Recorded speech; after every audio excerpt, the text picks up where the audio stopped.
এরপর এগিয়ে আসার অনুরোধ জানাবো শিবকুমার বাগলা মহাশয়কে।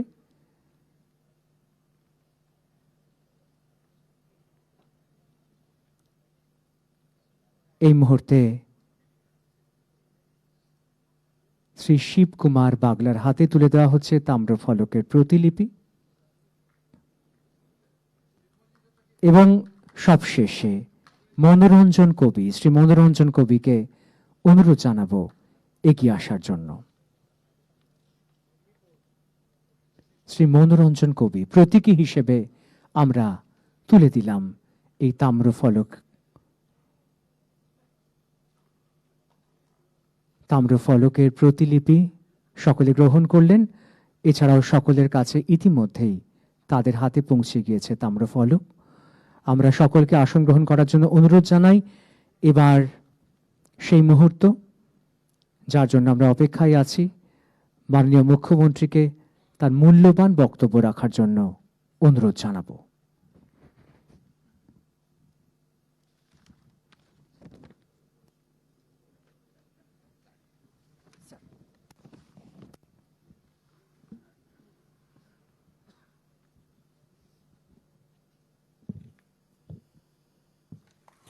भारत माता की, भारत माता की, वंदे वंदे।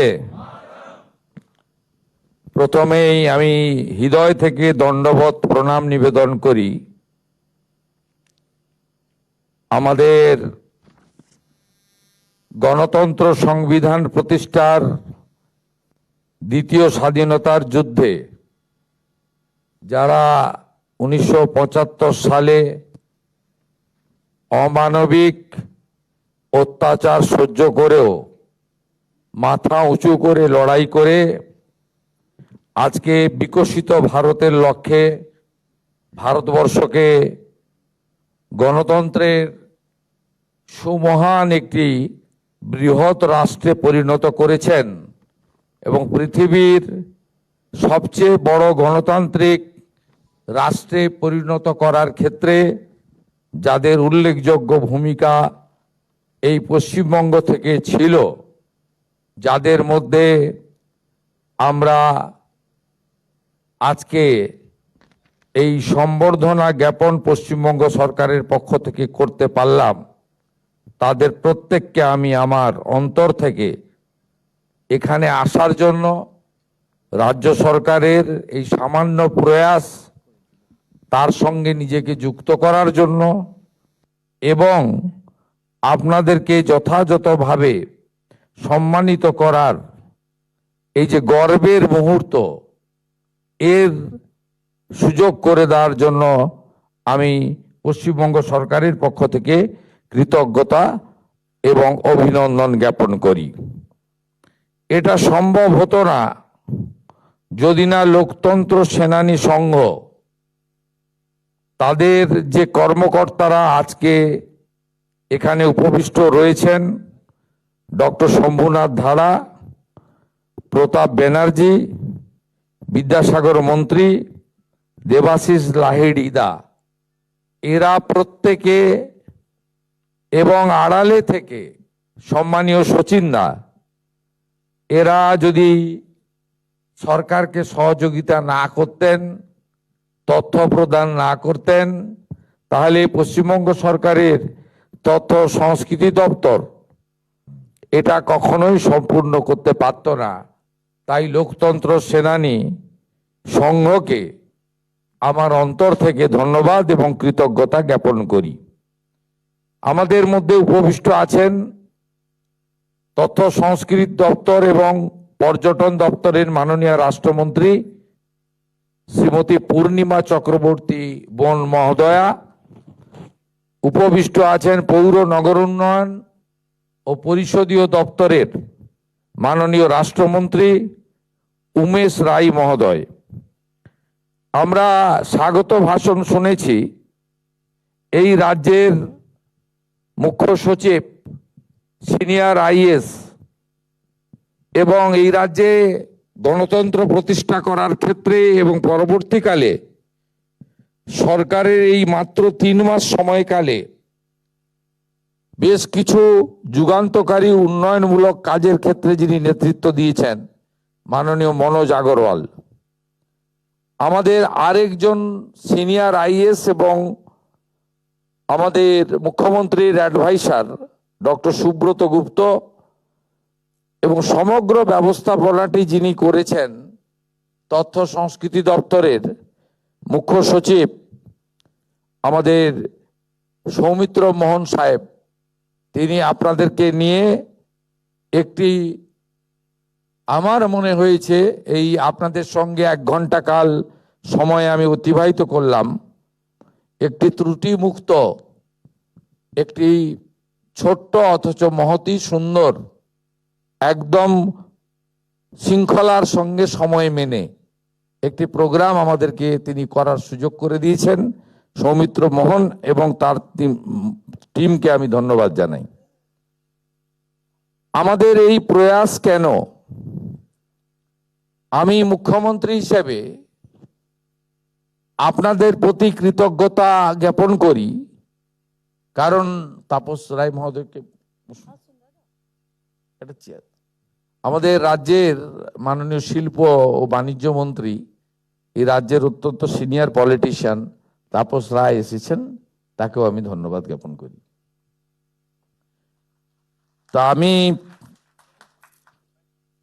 আমি আপনাদেরকে জানাই যে এই ভাবনাটা নতুন সরকারের এলো কেন। আমাদের যে কর্মসূচি হয়েছিল, এই কর্মসূচিতে আমি অ্যাটেন্ড করেছিলাম, আপনারা জানেন, লোকতন্ত্র সেনানী সংঘের আয়োজিত প্রোগ্রামে। কিন্তু তার আগেই সরকারে আসার পরে এই ভাবনাটা আমি এবং আমাদের মন্ত্রিসভার সহকর্মীরা এই কারণেই ভেবেছি যে আপনারা যে আদর্শের বীজ বপন করেছিলেন, যে ভিত্তি রচনা করেছিলেন, সেই ভিতের উপরে দাঁড়িয়ে কিন্তু আজকে পশ্চিমবঙ্গে আমি মুখ্যমন্ত্রী হিসেবে যে বক্তব্য রাখার সুযোগ পাচ্ছি, এর সোপান যদি কেউ তৈরি করে থাকে সেটা আপনারা।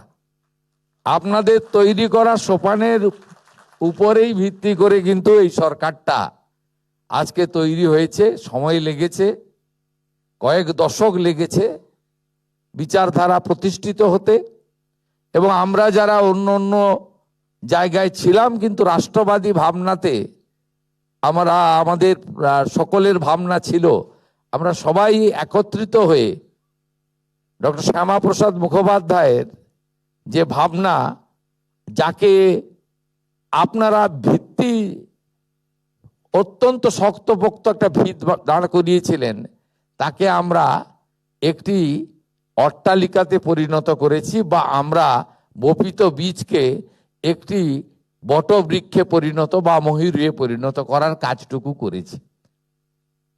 তাই আমরা মনে করি যে আপনাদেরকে যোগ্য সম্মান বর্তমান সরকারের দেওয়া উচিত। আমি আগের কথা বলবো না, বিশেষ করে 34 বছরের কমিউনিস্টদের রাজত্ব, 15 বছরের তৃণমূল কংগ্রেসের রাজত্বের সময়কালে ডক্টর শ্যামাপ্রসাদ মুখার্জিকে যেভাবে ভুলিয়ে দেওয়ার চেষ্টা হয়েছে, যেভাবে 1947-এর 20 জুন বাঙালি হিন্দুদের হোমল্যান্ড পশ্চিমবঙ্গ তৈরির যে প্রকৃত তথ্য বা ইতিহাসকে ভুলিয়ে দেওয়ার চেষ্টা হয়েছে, এবং ক্রমে ক্রমে রাষ্ট্রবাদ, দেশপ্রেম, ভারতীয় সংস্কৃতি এবং সনাতন সংস্কৃতি আমাদের এখানে মুছে ফেলার চেষ্টা ক্রমশ হয়েছে। সেই জায়গা থেকে আমাদের বর্তমান প্রজন্ম এবং আগামী প্রজন্মের কাছে আমরা যদি এই বিষয়গুলো তুলে ধরতে না পারি, তাহলে এই সরকার যে উদ্দেশ্য লক্ষ্য নিয়ে এই বাংলার জনতা জনার্দন 2,92,00,000 মানুষ আজকে আমাদেরকে ক্ষমতায় এনে দিয়েছেন, আমরা সেটা কিন্তু সম্পূর্ণ করতে পারবো না।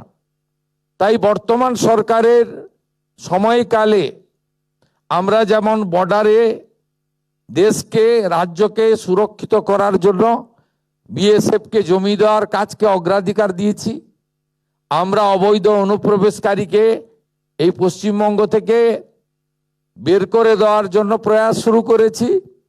আমরা যেমন পশ্চিমবঙ্গে ভারতীয় ন্যায় সংহিতা, গুন্ডা দমন আইন এবং এখানে যে তোষণের রাজনীতি ছিল, সেই জায়গা থেকে এই রাজ্যকে ধীরে ধীরে বের করে আনার জন্য আইন, সংবিধানের মধ্যে দাঁড়িয়ে প্রয়াস নিয়েছি। সাথে সাথে আমরা গত সরকারের ঘোষিত 1 বৈশাখ পশ্চিমবঙ্গ দিবসকে বাতিল করে প্রকৃত পশ্চিমবঙ্গ দিবস 20 জুন আমরা ঘোষণা করেছি এবং মাননীয় প্রধানমন্ত্রী নরেন্দ্র মোদীজি তারকেশ্বরে, যেখানে 1946 সালে প্রথম রেজুলেশন হয়েছিল হিন্দু মহাসভার সম্মেলনের মধ্য দিয়ে, যে আমরা এখানে বাঙালি হিন্দুদের হোমল্যান্ড পশ্চিমবঙ্গ সৃষ্টি করতে হবে, আমরা পশ্চিমবঙ্গ দিবস সরকারিভাবে 20 জুন পালন করেছি।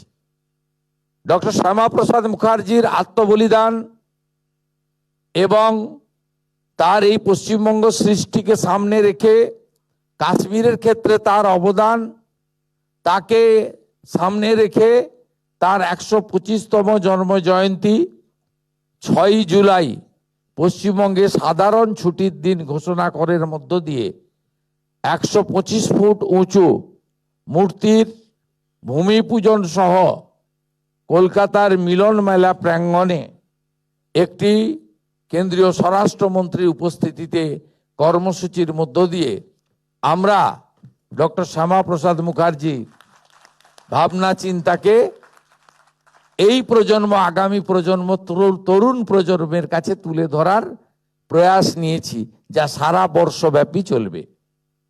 ডক্টর শ্যামাপ্রসাদ মুখার্জির 125তম জন্মবর্ষকে পালন করার জন্য কমিটি তৈরি হয়েছে এবং এই কমিটির চেয়ারম্যান মুখ্যমন্ত্রী এবং মেম্বার সেক্রেটারি রাজ্যের মুখ্য সচিব, যার প্রথম মিটিং আগামী 13 তারিখে অনুষ্ঠিত হবে এই সচিবালয়ে।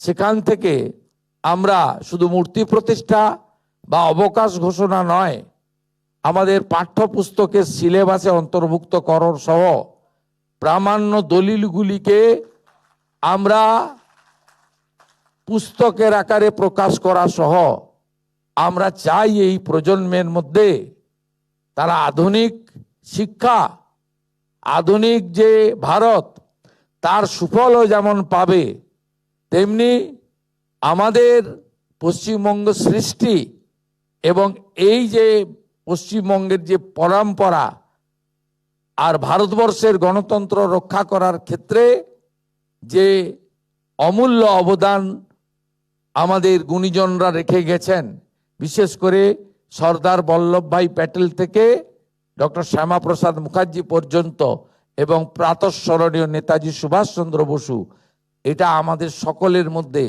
জাগ্রত করার প্রয়োজন রয়েছে বলেই সরকার করেছে। তারই অঙ্গ হিসেবে যে ভিতের উপরে দাঁড়িয়ে আজকে ভারতীয় জনতা পার্টির সরকার তৈরি হয়েছে এবং মাননীয় প্রধানমন্ত্রী সহ আপনাদের সকলের আস্থা অর্জন করে যে গুরুদায়িত্ব আমার উপরে আপনারা ন্যস্ত করেছেন, আমি নিজেই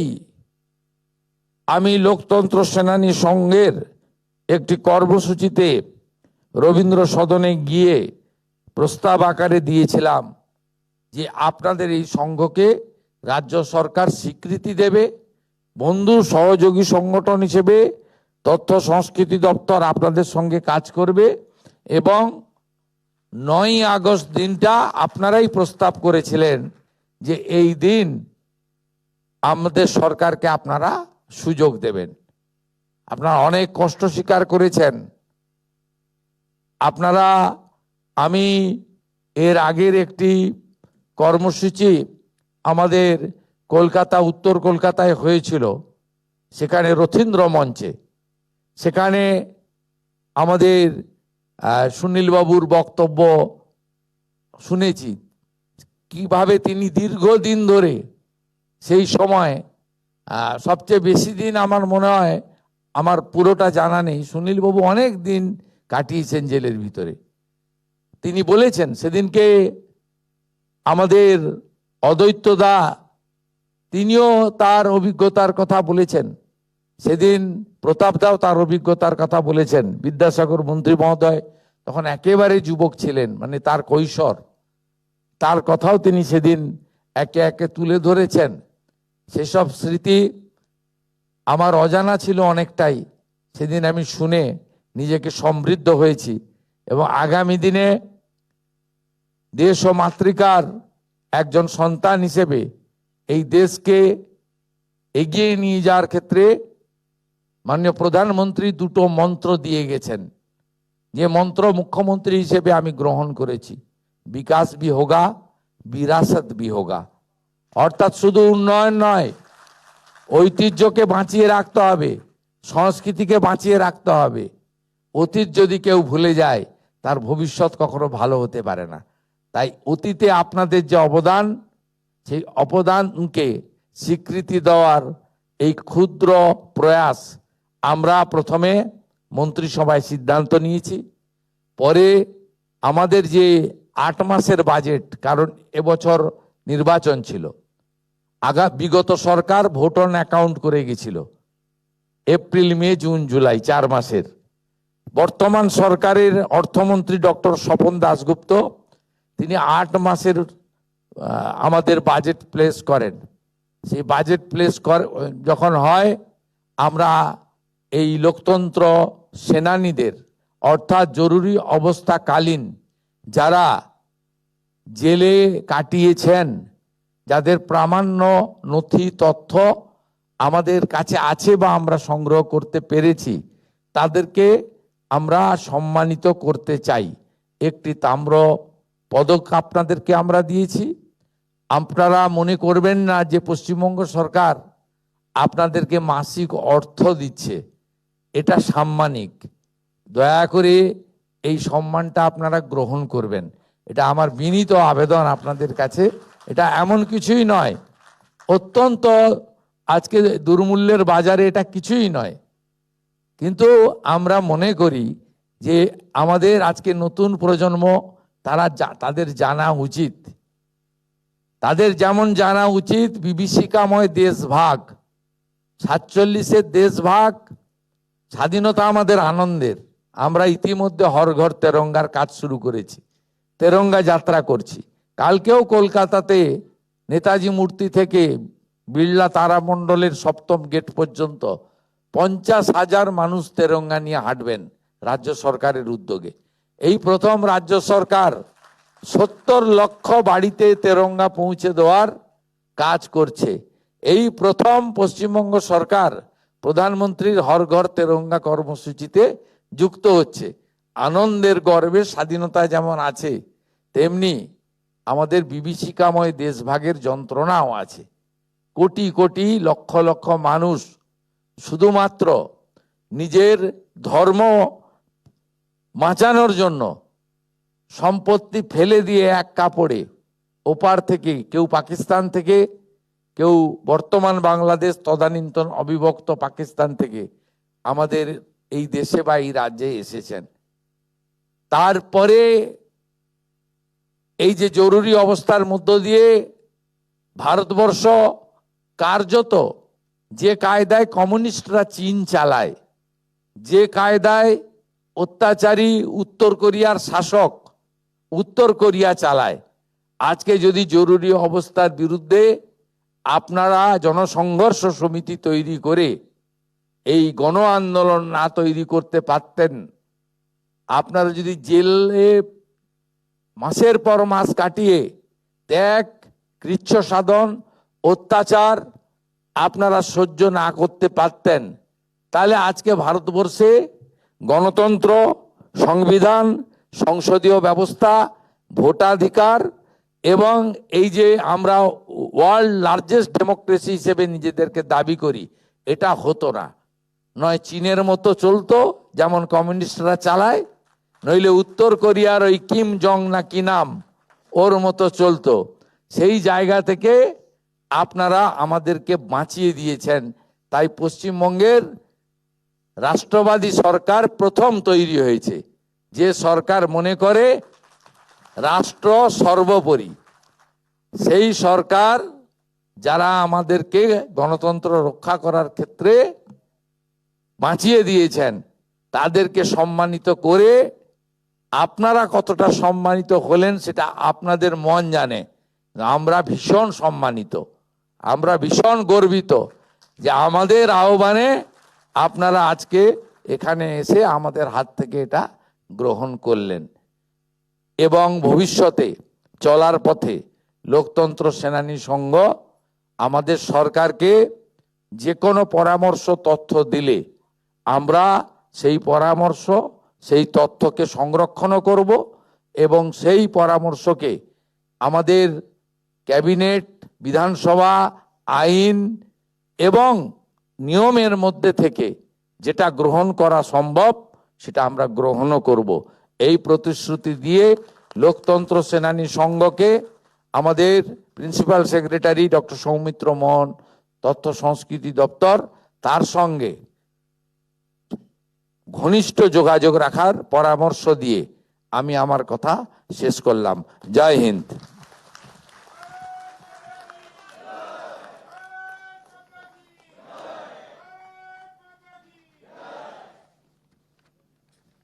ধন্যবাদ মাননীয় মুখ্যমন্ত্রীকে তার বক্তব্যের জন্য। অনুষ্ঠানের শেষ লগ্নে এসে উপস্থিত হয়েছি আমরা। এবার জাতীয় স্তোত্র সকলকে উঠে দাঁড়ানোর অনুরোধ জানাই।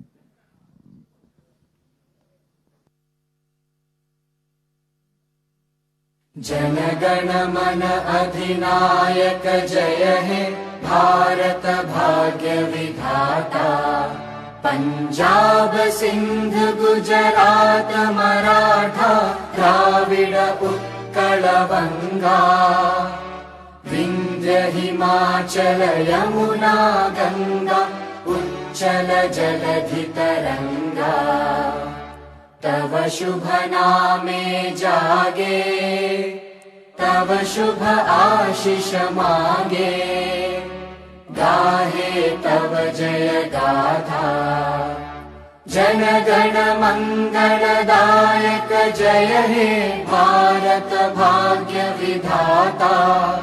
जय हे जय हे जय हे जय जय जय जय हे।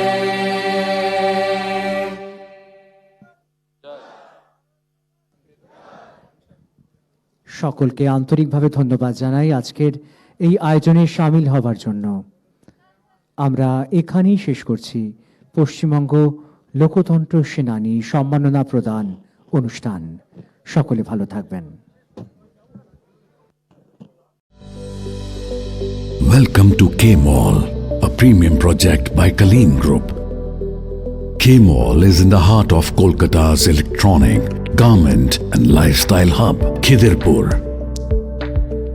K-Mall, which is designed as a world-class mall, is the outcome of endless effort of our experts, combined with modern superb techniques and new age design. Book now